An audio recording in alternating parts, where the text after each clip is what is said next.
ถั่วพูของใครนะคะติดดอกแต่ไม่ติดฝักนะก็คือดอกร่วงหมดนะคะวันนี้แม่ดาวมีเคล็ดลับค่ะวิธีการทำให้ถั่วพูติดฝักนะคะแล้วก็ดกมากด้วยค่ะทำกันง่ายๆเลยค่ะเดี๋ยวไปดูกันนะคะใครเคยมีปัญหาถั่วพูติดดอกนะคะแต่ดอกร่วงอย่างนี้นะคะเพื่อนๆดอกร่วงหมดเลยค่ะไม่ยอมติดฝักนะคะทำอย่างไรนะคะมีวิธีง่ายๆเลยค่ะแม่ดาวเคยทำคลิปลงไปเนาะที่ใช้น้ำซาวข้าวนะคะจุลินทรีย์สังเคราะห์แสงแล้วก็ฮอร์โมนไข่ในการบำรุงดอกบำรุงฝักเขานะคะอันนั้นก็เป็นหนึ่งในวิธีนะที่สามารถทำได้นะคะเพื่อนๆแต่มีอีกหนึ่งวิธีค่ะที่เราสามารถทำเสริมกันไปได้นะคะทำให้เจ้าตัวดอกเนี่ยนะคะเขาเปลี่ยนเป็นฝักค่ะวิธีนั้นนะคะก็คือการตัดใบค่ะเพื่อนๆถั่วพูนะคะถ้าเขามีใบที่ดกมากๆนะคะเขาก็จะนำสารอาหารไปเลี้ยงใบค่ะเพื่อนๆทำให้เขาไม่ค่อยติดฝักนะคะอาจจะมีดอกเนาะหรือบางคนอาจจะไม่ติดดอกเลยค่ะอาจจะมีแค่ใบก็คืองามใบนั่นเองนะคะเป็นพันธุ์ดูไบค่ะอย่างที่ชาวอินเทอร์เน็ตชอบเรียกกันเนาะพันธุ์ดูไบนะคะก็คือมีแต่ใบงามมากๆเลยค่ะเขาจะไม่ค่อยติดฝักแล้วก็ไม่ค่อยติดดอกไม่ค่อยออกฝักนะคะวิธีการง่ายๆนะคะเราก็สามารถใช้วิธีการตัดใบได้ค่ะเพื่อนๆอย่างตรงนี้นะคะแม่ดาวก็ได้ตัดใบออกไปแล้วนะคะเมื่อประมาณ2 อาทิตย์ก่อนค่ะจะสังเกตว่าต้นเขาโล่งเลยนะคะข้างล่างเนี่ยนะคะแม่ดาวตัดใบออกไปเยอะมากๆค่ะแต่ใบที่เห็นอยู่นี่ก็คือเขางอกออกมาใหม่นะคะเขางอกใบออกมาเร็วมากๆค่ะเพื่อนๆวิธีการตัดใบที่แม่ดาวจะแนะนำนะคะให้เลือกตัดใบที่แก่นะคะเพื่อนๆเนี่ยนะคะตัดจากข้างล่างขึ้นไปนะคะพยายามทำให้ข้างล่างโล่งเข้าไว้ค่ะเพื่อนๆนี่นะคะวิธีตัดนะก็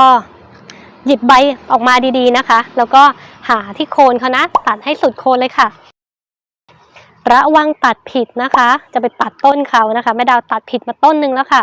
รีบนะคะนี่นะคะใบแก่ๆเนาะใบใหญ่ๆอย่างเงี้ยนะคะแก่ๆก็ตัดออกได้เลยค่ะแล้วก็เก็บไปทำปุ๋ยได้นะคะแม่ดาวก็จะพยายามตัดให้เขาโคนโล่งไว้ค่ะ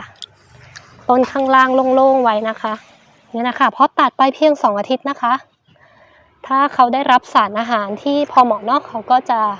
ติดดอกค่ะเพื่อนๆเนี่ยค่ะถ้าใบที่อยู่ล่างๆนะก็จะมีเพลี้ยเกาะอยู่นะคะเพื่อนๆแล้วก็มีพวกเชื้อราต่างๆนะเป็นโรคเยอะค่ะตัดออกดีกว่านะคะใบล่างๆใจเย็นๆเล็งดีๆนะคะดาวก็จะตัดใบออกค่อนข้างโกรนเลยค่ะไม่ต้องกลัวเขาตายนะคะต้นไม้เขาชอบให้ตัดค่ะยิ่งตัดยิ่งแตกเลยค่ะถัดไปก็จะเป็นข้างบนนะคะที่อยู่บนค้างเนาะก็ถ้าตัดได้นะคะก็แนะนำให้ตัดออกบ้างนะคะเพื่อให้เขาโล่งค่ะแล้วก็เขาจะได้ผลิตนะคะฮอร์โมนที่ทำให้ติดดอกเนาะนะคะค่อยๆตัดนะคะเพื่อนๆตัดให้โล่งสักหน่อยนะลดการสะสมของเพลี้ยและเชื้อโรคต่างๆค่ะยอดนะคะมีเพลี้ยเต็มเลยค่ะแม่ดาวหยิบออกมานะคะพอตัดแล้วนะคะก็รอนะประมาณ2 อาทิตย์ค่ะระหว่างนี้ถ้าจะบำรุงเขาด้วยฮอร์โมนนมสดฮอร์โมนไข่นะคะก็ได้เลยค่ะแม่ดาวบำรุงเขาไปก่อนหน้านั้นนะก็เลยไม่ได้บำรุงแล้วค่ะด้านนี้ก็จะติดดอกเยอะเลยค่ะเนี่ยนะคะติดดอกเยอะเลยค่ะแล้วก็ค่อยๆติดฝักค่ะเนี่ยนะคะอย่างใบตัวนี้นะเขาติดอยู่กับดอกนะคะแม่ดาวก็จะไม่ตัดค่ะตัวนี้ไม่มีดอกตัดเลยค่ะ